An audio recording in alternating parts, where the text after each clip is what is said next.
My friends, the President of the United States looked straight into the cameras and said the following: "We're going to hit them very hard, and at some point, they're going to say, we just can't take it anymore."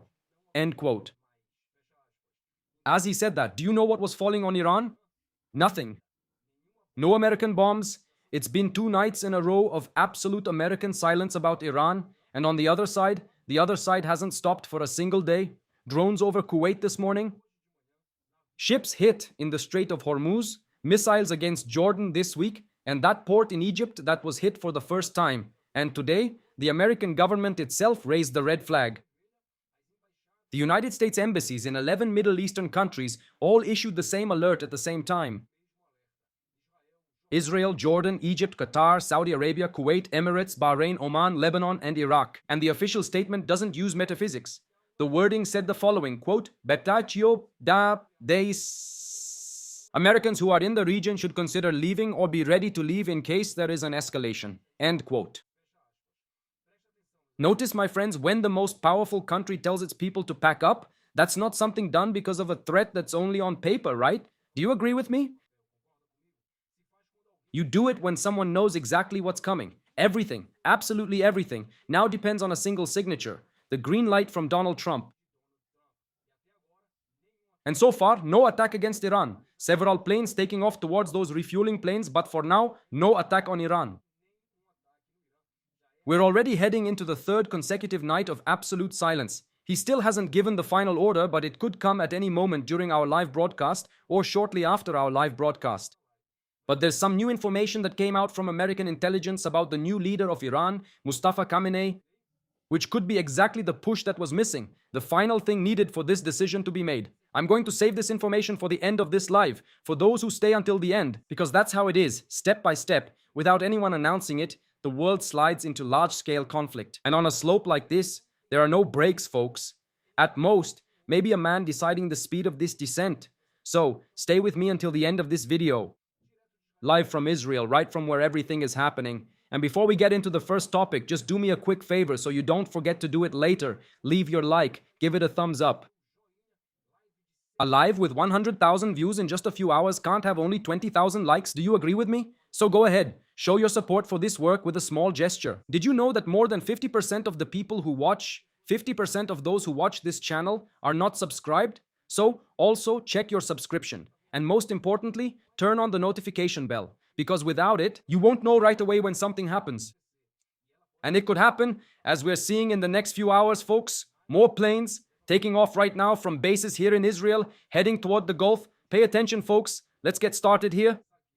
Today, the entire American press woke up with exactly the same story. The United States and Israel are preparing a wave of fire against Iran's energy infrastructure, which could start as soon as this weekend. In other words, in the early hours of this morning. Here it's already 12:37 a.m. Israel time, and you've probably already seen this headline earlier today. But the headline leaves open the only question that matters. Does Trump press the button or not? The button, my friends, is the green light to start this operation, and that's where the new pieces of the puzzle in this live stream come in. Pay attention. These are pieces that the Portuguese language press, of course, didn't put together, and I went looking in all languages: English, Hebrew, Persian, Arabic. And before I show you the pieces, I want to plant an important question in your mind. Why is the most powerful military machine on the planet, which threatens Iran every day, now for exactly 2 days and 2 nights, not firing a single shot against Iran? Okay, ask yourself that, hold on to that question because it's extremely important. So up until this moment, 12:38 a.m., not a single shot from the Americans against, and Iran kept firing at its neighbors. Let me make that very clear. Something strange, okay? Something very strange is happening, folks. And I'll get back to you with the answer in a bit, what I think, all right? And the answer also has a name, a rank, and a plan lasting 14 days. Let's start here with Donald Trump. On Friday, yesterday, a cabinet meeting at Camp David. That's where he said the phrase that opened this live stream, when he said the following: "We're going to hit them really hard." And at a certain point, they're going to say, "We just can't take it anymore." And when they asked him about reviving diplomacy, he also answered like this: "I think we just want to win." Words from Trump. And on that same Friday night, at the White House Correspondents' Dinner, he was asked again about a deal with Iran. He said the following: I don't think the Iranians are ready to make a deal at this moment, but I'm willing to hear what they have to say. End quote. And in the Oval Office earlier, he had laid out where the talks really stood. He said that we are talking to them right now. They get more serious with each passing day, for obvious reasons. So, they are more serious than ever. I always prefer that alternative. End quote. Sounds crazy, right, folks? Pay attention to this back and forth because the same man on the same day promises the toughest blow of the confrontation and says he prefers the negotiating table. Nobody understands the guy anymore, okay? And today he spent the whole day once again playing around with AI over there and making the craziest possible posts on his social media with himself front and center, of course. In other words, for me, this isn't confusion. This is a method. Every sentence from Trump is a way to put pressure on Tehran. But there was also a moment when he revealed what had changed behind the scenes. He told the story of what happened in the middle of the week. Quote, "A few days ago, they fired 5 missiles. We intercepted them all. But we were in the middle of a negotiation, and I was waiting here for a call from Steve Witkoff with an update on the conversation, and then I was told that they had just fired missiles at our base in Jordan." Do you understand? End quote, folks. Do you understand what he's describing here? His envoy, Steve Witkoff, had the phone in his hand to talk about an agreement, and the response that came from Tehran came in the form of missiles. And he went on, with his frustration laid bare. He said the following: "The talks drag on for 7 hours, when everything could be resolved in 5 or 10 minutes. They tell me that the nuclear issue came up in the talks, and then Iran goes public and denies that the subject was discussed. They irritate me a lot." End quote. Words from Trump. Just updating you, more planes are taking off here from Israel at this very moment.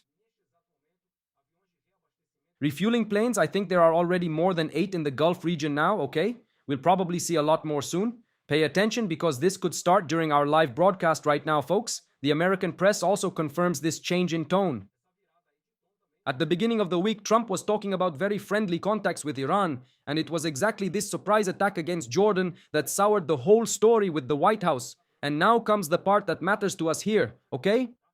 Where is Israel in this equation? You might be wondering, right? The defense minister, Israel Katz, made a very rare and honest statement. He said the following, quote, "We really want to hit Iran's energy targets. The United States is not approving this at the moment." End quote. Look at that, folks. I think this is the first time the defense minister has said it like this, guys. Just look at what this sentence really reveals. That Israel wants to continue this work until the end, and the United States is holding them back. Who decides the pace of this war, whether you like it or not, is not Israel. It's just one man, and he's on the other side of the world, folks. An Israeli official told the American press that Israel is not aware of any decision to resume full military operations right now. For now, no one knows anything. And that Israel hasn't even been invited yet to join a new round.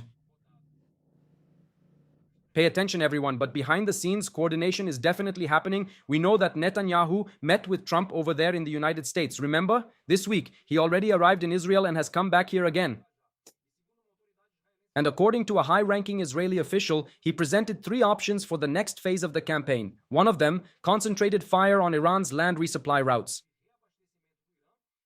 In other words, the options are on the table, detailed with maps and a timeline. Only one thing is missing. A signature, the green light from Donald Trump. But what happened on the ground goes far beyond the statements. And now comes the math I promised we'd do together here. And this calculation changes the way we see tonight, folks. When was the last time an American bomb fell on Iranian soil? Remember, the Iranians are still attacking. Iran firing drones at Kuwait, missiles against the Kurds over there in Iraq. They haven't stopped at any moment. But when was the last time a bomb fell on Iranian soil? It was in the early hours of Thursday, folks. July 30th, okay? It was on that day. A heavy wave lasting 2 hours, dozens of Revolutionary Guard targets inside Iran. Command centers, missile and drone facilities. Coastal surveillance there in the Strait of Hormuz. Maritime capabilities. It was the direct response to that attack that happened on Tuesday against the base in Jordan. Another response. But that was the last time. This is the same story that Trump told about the missiles that landed in Jordan. Everyone already knows what happened after that. The press, the Iranian press, confirmed cities hit in the province of Khuzestan. And on Keres Island, inside the strait, and on the same day, over in the United States, they announced new sanctions against entities linked to the Revolutionary Guard accused of extorting ships crossing the strait. To sum this up, guys, the bombing stopped. It literally stopped. The economic pressure didn't stop. And this is extremely strange, guys. And since that early Thursday morning, absolute silence. Thursday night to Friday, nothing. No American attack. Friday night to Saturday, also nothing. Absolutely nothing. And at this exact moment, 12:44 at night, here in Israel, nothing, guys. For now, nothing. We're entering the third night here. And now look at what Iran did during this same period of American silence, which makes this all even stranger. On Thursday, a new barrage of missiles against Jordan. The second one in the same week. Jordan's air defenses, for the second time that week, they shot down all of them, all the missiles. On the same Thursday, Iranian fire on Kuwait. Building of a Chinese company, I brought this here for you. Up in the north of the country was hit. A Chinese worker died. Just notice the detail, guys. Iran, right, which lives off selling oil to China, hit a Chinese company. And nobody hits by accident. The missiles are precision guided. On Friday, the Revolutionary Guard announced that it intercepted and stopped 2 oil tankers that were trying to cross the strait and that 4 others turned back after Iranian warnings. Saturday morning, not today. It's already Sunday here, but still Saturday morning for you. Drones over Kuwait again. The Kuwaiti defense intercepted some of them, but the shrapnel hit a government facility in the north of the country. 100 victims, according to the Kuwaiti army. Saturday afternoon, another incident in the strait. 21 miles off the coast of Oman, the ship's commander reported a flash and an explosion in the water right next to the ship's hull. And there's another border that was breached this week for the first time. We already told you about this. In this war, Egypt, we can say, was hit. 1 or 2 drones hit a gas tanker flying the American flag at the port of Damietta in the Mediterranean Sea. That means the fire has reached the Mediterranean. And now, add all of this up with me. Since July 8th, when the Memorandum of Understanding between Washington and Tehran collapsed, that memorandum that everyone around the world celebrated as if it would bring peace, I always said that wasn't peace, we were just in a temporary pause. So, Iran launched about 70 missiles just against Jordan. 70 missiles against a country that's not even part of the conflict, it just hosts American bases.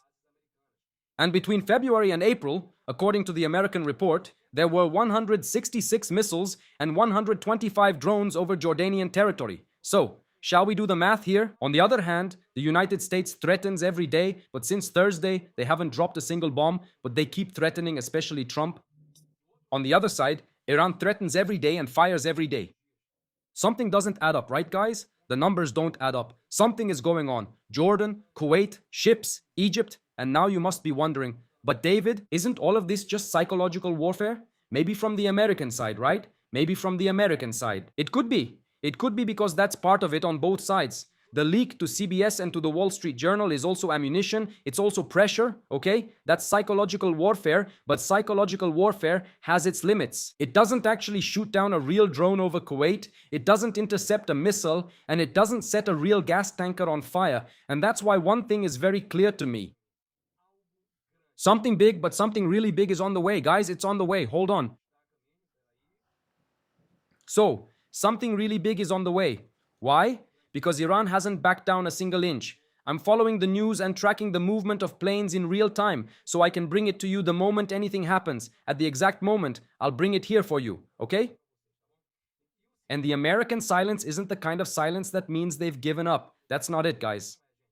In a moment, I'll tell you whose silence this is, okay? And before that, if this breakdown of the 70 missiles showed you something you haven't seen anywhere else, do this. Share this live, send it to your family group, to your work group. Half the world still thinks this is just an exchange of threats. These people need to see the actual numbers because there's a war going on. And now, let's get to the answer to that question I asked you at the beginning of this live. If you missed it, go back to the start of the live so you can understand what's going on. Here, you need to watch the whole video. Let's go back, everyone. Why 2 nights of American silence? And this answer has a name, everyone, and it's Brad Cooper, the Admiral Commander of the US Central Command, the man who leads this front here in the Middle East, the man on the ground here in the Middle East, the American in command of this region. According to the American and Israeli press, he was the one who recommended to the Pentagon to suspend the campaign of limited strikes in the Hormuz region. He was the one who gave the order to stop now because it's no longer worth continuing to do this. This here is the Strait of Hormuz. Okay? He ordered to stop, to suspend these attacks because there was nothing else to do. His reason was mathematical. That tool had simply run its course in this region. Limited strike. Targeted response, a shot here, another shot there, another base, something else.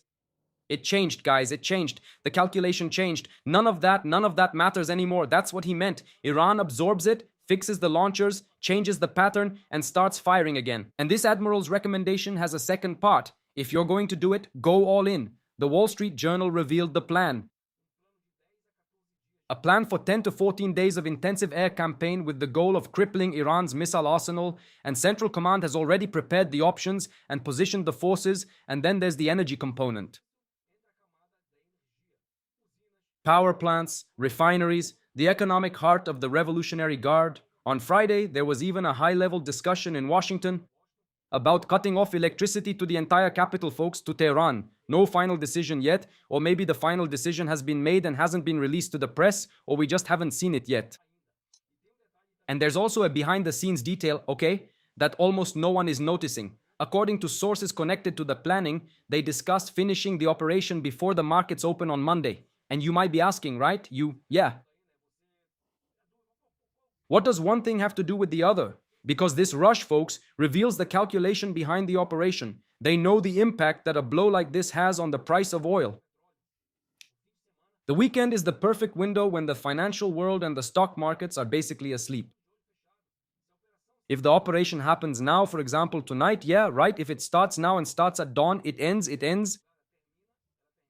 If it starts today, it ends before the stock exchange wakes up on Monday. The markets open on Monday, August 3rd. This date will also be mentioned at the end of this live for more context. Meanwhile, let's discuss what happened in the last few hours. While everyone was waiting for the bomb to fall near Tehran, we were also waiting here. The one who showed up was Trump. He broadcast the Camp David cabinet meeting live, something he had never done before. I don't remember if he ever did that He never did that, guys. From there, he never did. Live on air, he shared his view on the conflict, saying we've destroyed Iran's capabilities, as we've heard before. Maybe little remains, but soon nothing will be left. There are still some missiles left, but far fewer than before. The manufacturing capability has almost disappeared. The drone capability has almost disappeared. He compared this conflict to others the United States has fought. This is being dealt with on a much larger scale than we expected at the beginning. We have been operating in Iran for 5 months. In Vietnam, it was 20 years, in Afghanistan and Korea, much longer. And in 5 months, we destroyed their military capability. Are you asking me? I don't believe it, okay? But look at the purpose of what he's saying. He's building the narrative of victory even before pressing the button. Quick victory, enemy already broken, comparison with long conflicts from the past. This is the kind of rhetoric you use when you're preparing the country, shaping the narrative to accept the next strike, like a final blow. And on the other side of the board, today, the response came in the same ominous pre-storm tone. The one who spoke was a general, the chief of Iran's military operations command. He didn't target the United States, he targeted the Arab neighbors. I'll translate it here directly from Persian, word for word. Muslim countries need to look ahead, see America's crimes, and reconsider cooperation and alignment with the United States. Otherwise, any country that becomes a shield for criminal and aggressive America will burn in the fire of war. End quote. Just pay attention, everyone, to what this message is telling everyone. Iran is afraid, that's the truth, of its own neighbors. Kuwait, the Emirates, in short, all the countries here in the Gulf are the ones hosting the bases from which American planes take off. And the general accused the United States of using the territory and resources of these countries as a shield to protect a military force that, according to him, is weakened. Deep down, what Tehran wants with this threat is very simple: to scare the neighbors so they close the bases and stop American planes from taking off. Let's take a look at the planes here. Speaking of planes, look at the situation here now. The current situation in the Middle East right now with the United States refueling planes. Okay? That's what they really want, folks, for them to cut off this possibility of taking off. But all these planes here took off. Only one took off from Saudi Arabia. The rest all came from Israel. But what does this kind of threat usually lead to, folks? What does it end up causing? It usually has exactly the opposite effect, folks. Reported attack from Iran. Hold on. Not for now. No sign, folks. No sign of an attack. If someone wrote that, there's no information about it in the Iranian media or in the foreign media, right? Not from Iranian officials. For now, nothing. Nothing at all. The more Iran threatens to burn its neighbors, the more the neighbors run to the American side and to Israel. They didn't stop with just that threat. A member of the Iranian parliament took it a step further. Look at what he said. Let's translate here, folks, literally what he said. If Iran's power grid is hit, the response won't stop with the countries from where the attack originated. The United States' own infrastructure will become a direct target, and the White House needs to know that. Their power grid has a weak point, end quote. Look at that, folks. Do you realize what he just said? Tehran is threatening to turn off the lights inside the United States. If it's real capability or just bluffing, nobody knows. They have cells in the US, and it's not that hard to turn off a city's lights. Come on, it's not that hard, right? You go there and put a small bomb next to one of those high voltage towers. You knock it down, and until they manage to put it back in place, it takes a long time. It's not that hard, okay? All it takes is one person with explosives, with the ability to bring down one of those towers. But the declared target now is the power outlets in Americans' homes, folks. That's what he's saying too. And the way the regime packaged this threat says a lot. The same Iranian lawmaker said that Iran considers attacking civilian facilities a war crime, and that according to the regime's religious decrees, Tehran would never start this. But if the Iranian power grid is hit, the defense doctrine will be revised immediately. What he means in the end is that the sacred rule applies until it affects them. And he also went up another notch. The Secretary of Iran's Supreme National Security Council warned that if the American naval blockade continues, the Strait of Hormuz will be completely closed. He said this: the global economy, the energy market, and the American voter will pay the price for the escalation. End quote. While we're talking here, American B-52 bombers have been spotted, or someone has already seen them in action in the Middle East. In other words, they're here in the region. In other words, tonight looks like it's going to be a sleepless night here in the region. It seems like something is going to happen. There's a lot going on right now. Let's wait. If anything happens, we'll stay together here all night, chatting live with the sirens going off, just like we always do here on the channel. And he added, this guy also 2 words that are worth their weight in gold. Other straits. He said other straits. And we know that in the Iranian dictionary it means Bab el-Mandeb, right? Other straits are the Strait of Hormuz and Bab el-Mandeb, the gateway to the Red Sea, the path to the Suez Canal, practically controlled by the Houthis of Yemen, which are, in truth, Iran's armed wing. And the Houthis are not just waiting for that order from Iran, folks. Just today, their military spokesperson announced that they forced 8 Saudi oil tankers to change course as part of what he called a maritime blockade against Saudi Arabia. 8 oil tankers, folks. They changed course, turned around, and didn't go through there. 8 ships at once. In other words, the flow through the Red Sea is already being choked off even before the first shot at Iranian infrastructure. Do you think it'll happen, folks? Will they really strike Iran's infrastructure? I'll believe it when I see it. And Iranian sources told the Israeli press that the response plan if Tehran is hit includes 2 things. Direct fire on Tel Aviv and a formal request to the Houthis to close the Bab el-Mandeb. Hormuz closed on one side, Bab el-Mandeb on the other. Where is the Bab el-Mandeb? For those who just parachuted into this story, the Strait of Hormuz is up here and Bab el-Mandeb is right here. Look, Red Sea on this side. Here, the Persian Gulf, right? The Gulf Sea, right? It's right here, okay? So 2 straits, immediately closed. The planet's 2 energy taps in the hands of the same regime. And there's also a diplomatic move happening behind the scenes while all this is going on. The Iranian Foreign Minister Aragash, I don't know how he's still standing, told the British Foreign Minister over the phone that Iran is setting up a mechanism with Oman to manage navigation in Hormuz. Iran wants to be the one controlling the gate, my friends.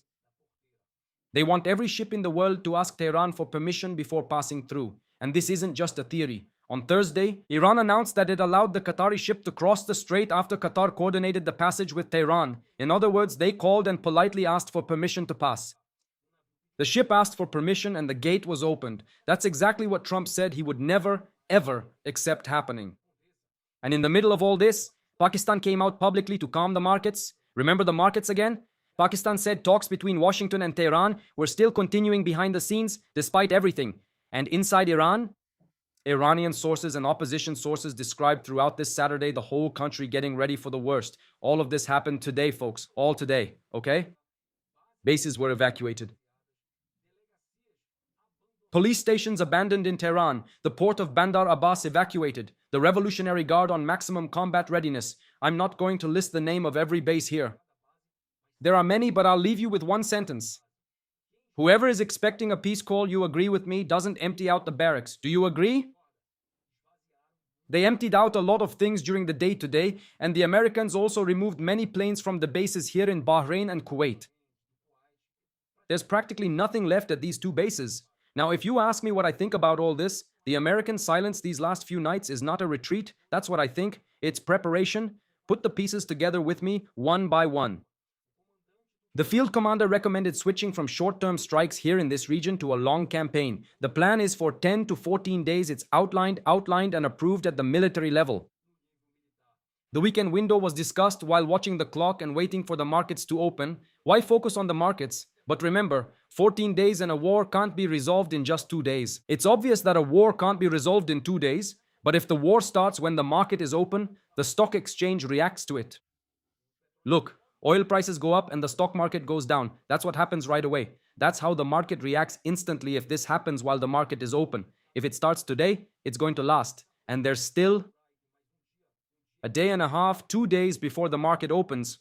By then, we'll have a better idea of where we stand. And the market might, stop falling. It can't open with such a big drop because it wasn't a shock. It already knows what's happening over the weekend. Nobody sells over the weekend because there's no way to sell. So that's the reason. Even though there are 2 days to prepare, they try to calm the markets during those 2 days. Of course, a war doesn't end in 2 days. It doesn't end. Only a real miracle, folks. And that alert for 11 countries that I showed you at the beginning of this video, that's not routine either. And Trump, live, started building the narrative of victory before the bomb dropped. This is not the picture of a superpower backing down. It's the picture of a superpower holding its breath, we could say, before the dive. And why hasn't it started yet? At this very moment, it hasn't started. 1 o'clock in the morning in Israel, Middle Eastern time, the war hasn't started, folks. Not yet. What holds back Trump's hand, my friends, isn't fear. It's the price to pay, all right? Let's be very clear here. It's the price of oil, it's tired voters. Unfortunately, that's how the West works, folks. Everyone is thinking about the election, about the vote, right? Tired voters, the ally who's exposed in the Gulf. Remember the story about the interceptors? It's exposed in the Gulf. Every day of campaigning against the Iranian refinery means a few more cents at the gas station in Texas. It's true, at our gas station. In fact, gas prices in Israel have gone up again. Today they went up quite a bit. It was 80 cents gas prices went up here in Israel, and that's why there's this obsession with squeezing everything into a short window. That's the maximum pressure to finish this as quickly as possible. He's not deciding whether to strike. He's deciding when it will happen, how much it will cost, and who will pay the bill. And I know there are analysts saying exactly the opposite too. For example, in the Arab press, that Mortadella doesn't know how to listen and doesn't understand. He doesn't understand because he doesn't listen to the other side, right? That's Mortadella. What can you do? Look at that. Experts are betting. Mortadella is a Brazilian journalist who twists everything after he translates it wrong. That's what I'm talking about, okay? Experts are betting that nothing major will happen. That both sides will keep playing this game of gradual pressure. A military strike here, a blockade there, another night of attacks here, but nothing getting out of control. That's what the Arabs are thinking. There may even be something to that, but that bet has its flaws too. Gradual pressure was exactly what the American commander in the Gulf said had run out. The guy from CENTCOM, Brett Kluper, said that it's no longer possible to keep doing this. When the frontline general himself says the tool has stopped working, there are only two options left. Either pull back and return to the United States and pack it in, or double down. And Trump didn't build his career by backing down. We know that. He never did that, never backing down. And there's also a thread that runs through this entire live stream. Power plant, refinery, power grid, strait, and gas tanker. All the targets on both sides are tied to energy. This dispute, deep down, is about who controls the power and fuel of the planet, not just the Middle East. And this kind of dispute probably doesn't end very well, folks. This is just my interpretation, okay? You can disagree. You can write whatever you want in the comments. It's all good. It's all fine, folks. And now the piece I've saved here for the end. Information from American intelligence about Iran's new leader, Mustafa, right? Mustafa Khamenei, who Trump says plays for the other team. Remember? Trump said that publicly. He said publicly that the guy plays for the other team, folks. The other team. He's not on our side here with the men, okay? He likes the other side. Trump said that publicly. For those who don't know, he said it, okay? Trump said it. I'm going to say it here because Well, you know how it is, right? The New York Times revealed the assessment of American agencies about Mustafa Khamenei, the son who became supreme leader after his father departed at the war's start. According to this assessment, there are indications that Mustafa wants the nuclear weapon much more than his father ever did. The father treated the program as a bargaining chip, and the son, according to the agencies, treats it as an insurance policy for the regime's survival. See how the pieces fit when assembled correctly. Netanyahu took intelligence material to Washington this week that, according to the Israelis, the press here shows Iran speeding up its program again in the middle of the war. In other words, Iran hasn't stopped, according to them. And now he puts this assessment on the table in the Oval Office next to the 14-day plan. If Trump accepts this interpretation, his decision is no longer just about ships in the Strait of Hormuz. It becomes about the only line he has repeated since day one: Iran will not have a nuclear weapon. And against that line, there is no pause that lasts, folks. So what you need to watch from now on: 3 things. Serginho, 3 things. The next 2 nights, this Saturday now, right? To Sunday. Saturday to Sunday for you. Here it's already Sunday. August 2nd there, it's already the 3rd here. From Sunday to Monday. This is the window before the markets open. Every ship hit there in the strait from now on. Remember that Trump promised, right guys, publicly a power plant or a bridge for every ship hit. So there have already been a few ships, right guys? A few ships. Anyway, Mostaba, yes, is still alive according to all the intelligence agencies around the world. He's still alive, okay? Just to put an end to this story, he's alive, guys. The guy is alive somewhere. I think he's been in Russia for a long time, okay? That was Trump's promise. For every ship, a power plant or a bridge. And that promise is also being tested in real time. And Israel's position, on the day the green light is given, the next question is whether Israeli fighter jets will take off as well and join this war. What separates the Middle East from one of the largest air campaigns of the past few decades right now is only Trump's green light. Iran fires every day and bets that the signal will never come. The United States has been silent for 2 nights, now the 3rd night, and they're making final preparations. That's what's happening. In Hebrew, guys, there's a perfect expression for this night. Perfect. Sheket lifnei asiara. It's that little Hebrew lesson of ours. Sheket lifnei asiara means the silence before the storm. Sheket is silence, siara is storm, okay? Sheket lifnei. Lifnei means before, and that's exactly where we are right now. Silence.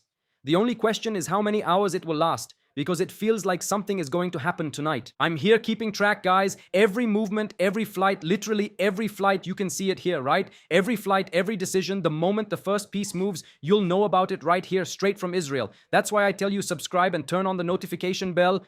Share this live stream with your family group. Also, I have a little channel on WhatsApp, okay? I have a channel on WhatsApp. I'll pin it here in the comments now, for those who haven't seen it. This channel is for the following purpose.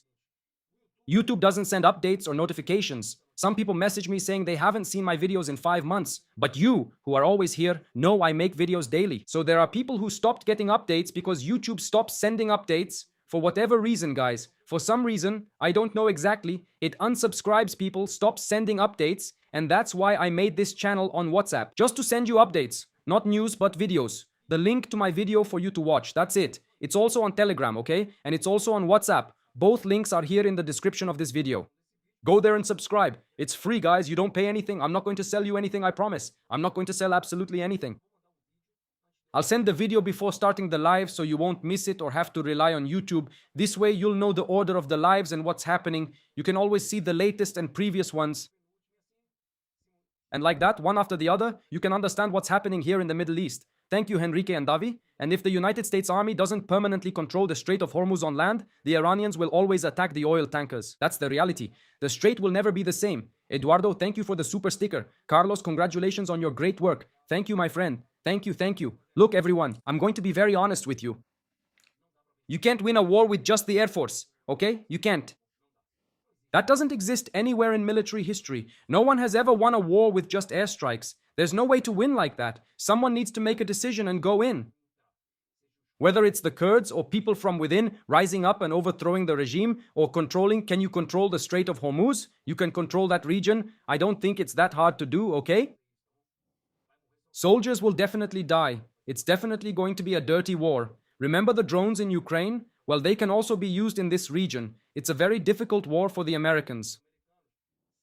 No doubt about it. In fact, the Iranians have now made an AI video Just recently, the Americans. The American soldier with his tongue kind of sticking out like this, crawling there on Kersh Island, sweaty, tired,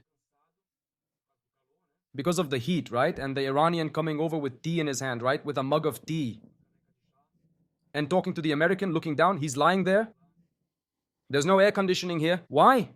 The temperature is over 50 degrees, guys. It's impossible to stay there for long. I can't imagine. Just imagine a soldier with all that equipment in 50-something degree heat, right? It's no joke. That region is really hot. So holding that position for a long time is really hard and really complicated, guys. Really hard and really complicated. The link is pinned, my friends. It's pinned here in the first comment. Didn't I pin it? I think I pinned it, okay? I think I pinned it. Let me put it here again. The link is also here in the description, okay? In the description of this video. I think I pinned it. If not, I'll send it to you again now. Just a second. I always share it in our chat when the live stream starts. There's a link there, see? Done. Posted. Here, look, click the link. Yeah, this one is from the WhatsApp channel. Meanwhile, let's see what's happening here. Reports. American strategic bombers, B-52 bombers, were spotted operating in the Middle East region. It's heating up. Is it going to happen tonight? There's a good chance something's going to happen, guys. Some people are posting an official Israeli page linked to Mossad, okay? Writing TikTok like a countdown, that something could happen at any moment. Iranian drone attacks in Iraq, in Erbil, in Suleimania. Once again, Iran is attacking areas of Iraq with drones. So you can see they haven't stopped attacking for even a minute, folks. Not even a minute. Let me show you what's happening in Iraq right now. Just so you have an idea of what's going on over there. Here's the map of the war in Iraq. We think nothing is happening in Iraq. Folks, things are happening and they're really happening. Take a look. Here's the little map of Iraq. Look at the conflict zone. Look at how many things have exploded. And now there's just been a report that a drone also exploded somewhere near Erbil. Erbil is right here. An American base has been fully evacuated and now there's a gunfire report here. Look. Suleimania, right here at this point. Drones coming from Iran as well. In other words, Iraq. And there's something else. Another very important thing that just came out a little while ago in the alternative media over there in Iraq. That the Iraqi forces are getting ready to respond in case the militias linked to Iran, fire anything against Israel or against the United States or against the Arab countries. That will be interesting to see because it's a real war inside Iraq. We know that these militias that belong to the government receive a salary from the government. In other words, it's the government fighting against its own army. That would be interesting to see, right? There are 200,000 fighters linked to the militias, linked to Iran, the Iranian militias. From Iraq, linked to Iran. Iraqi Hezbollah, for example, is linked to Iran. Good evening everyone. Now I managed to get into WhatsApp. Thanks, Jorge. It's easier. I'm not going to bother you, okay? I promise you all, I won't bother you. It's only the live link I send there. Longtime members already know this. There are 20,000 people now, and it's also available on Telegram. But WhatsApp is also one of the best ways. We always open WhatsApp. Hardly anyone opens Telegram, right? Only when you're really interested in looking for some kind of news there. YouTube hasn't sent video notifications for a while, which is exactly why I did this. Gasoline prices in Intera just increased.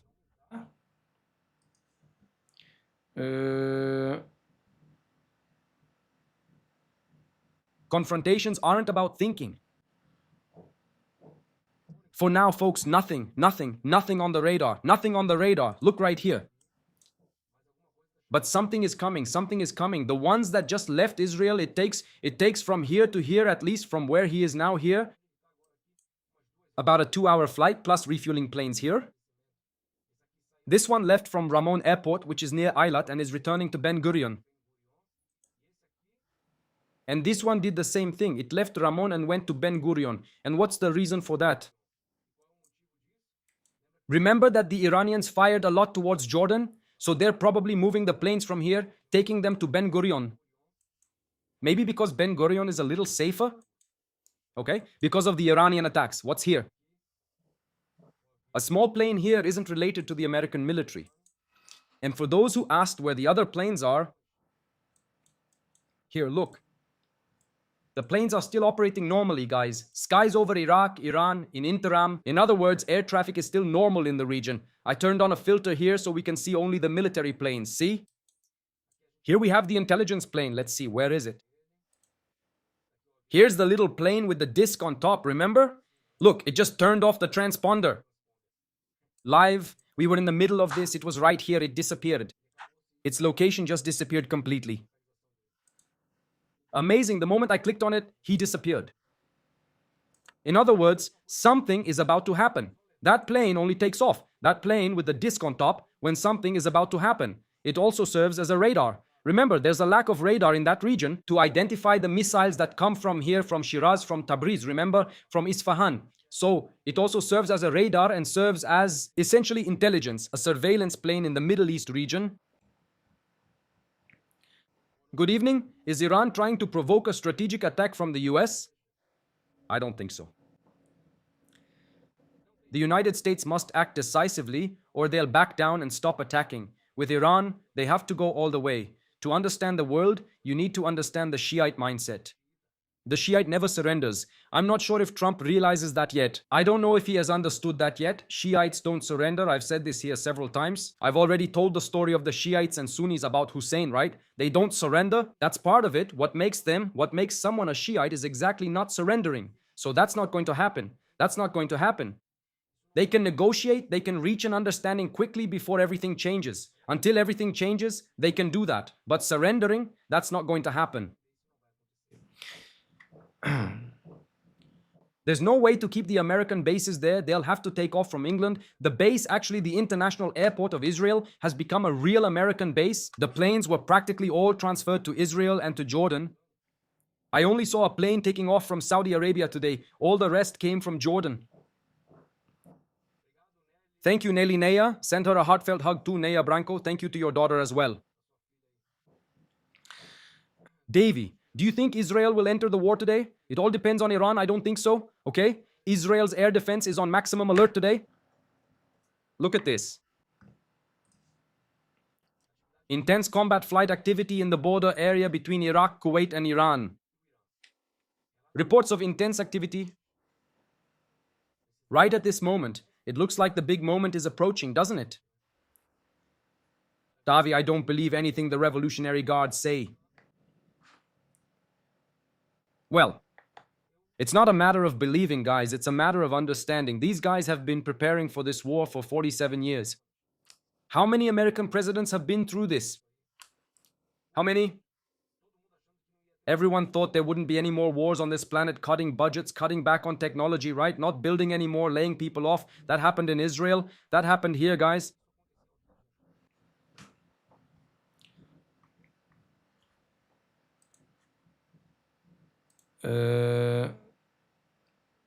Couldn't the Arab countries form a coalition for a total attack against Iran? The Arab countries have already created a coalition with 14 countries to fight against the Houthis. It already exists. I don't know if they'll join this war. Yes, this issue with the values remains the same, Angelina. Thank you for the super sticker, Henrique. Thank you.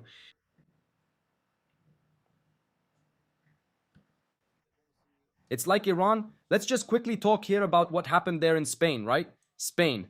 I made a video about this here too. Explaining exactly the strategy behind this, right? Because everyone reads or watches what happened there in Ceuta and doesn't make a direct connection with what's happening in the Middle East. And it's all connected. Guys, everything is interconnected. This invasion of the European continent is all planned. Gaddafi said this, okay? Just to remind you, Gaddafi said this. The president of Algeria, he already said this back then, in 1900, I think 1974 or 1978, he said exactly the same thing, okay? Some say he didn't say it. Some say he didn't say it because there's no video of him talking about it. But the goal is to conquer Europe through population growth, okay? So this is happening now. This is part of the same plan. It's not a different plan. Erdogan said the same thing, and now Spain is saying that half or almost 40,000 people who entered Ceuta have already left there. From Ceuta, if you saw any of those images of someone going back to Morocco, let me know because I haven't seen any. I only see images of people coming in. I haven't seen any images of anyone going back. But there are a lot of videos out there of Islamists celebrating what happened over there. It's all part of a big plan, guys. I've brought this up so many times here. I think it's been about 3 years that I've been talking about this. Amen. Eduardo, man, we end up embarrassing ourselves on the live stream. Exactly. The guy writes everything wrong. We have to translate what he wrote. I couldn't understand a single word he wrote. Nothing. No.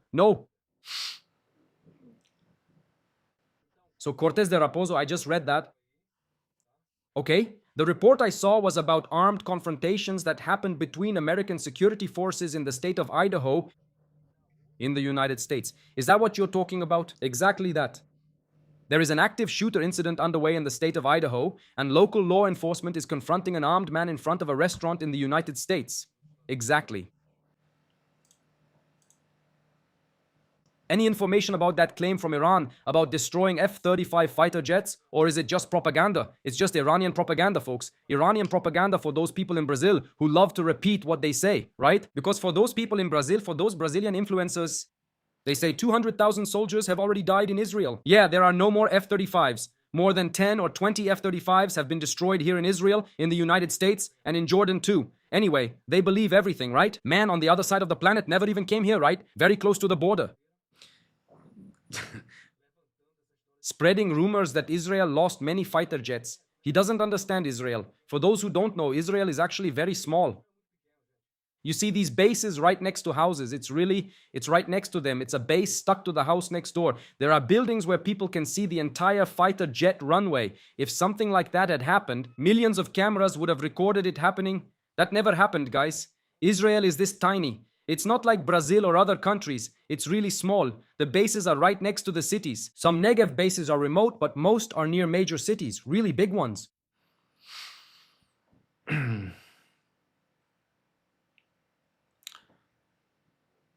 My friends, this is the live stream for now.